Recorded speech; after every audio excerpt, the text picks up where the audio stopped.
તો આગળ સમાચારમાં વાત કરીએ તો સમાચાર સામે આવી રહ્યા છે મહત્વપૂર્ણ સમાચાર પ્રાપ્ત થયા છે ફુલગામ એન્કાઉન્ટરમાં સેનાને મોટી સફળતા મળી છે તો સાથે જ કહી શકાય કે સુરક્ષા દળોએ વધુ એક આતંકીને ઠાર કર્યો છે તો બીજી તરફ એન્કાઉન્ટરમાં 3 આતંકવાદીઓ માર્યા ગયા છે તો મોટી સફળતા મળી છે સુરક્ષા દળોએ 2 આતંકીઓના મૃતદેહનો કબજો કર્યો આતંકવાદીઓની શોધમાં સર્ચ ઓપરેશન હાલ યથાવત રાખવામાં આવ્યું છે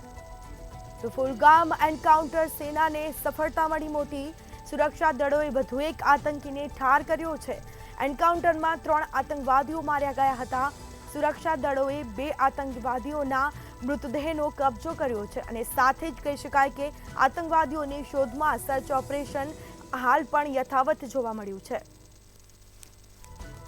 તો હાલ પણ સર્ચ ઓપરેશન ચાલુ છે આતંકવાદીઓની શોધમાં સર્ચ ઓપરેશન યથાવત જોવા મળ્યું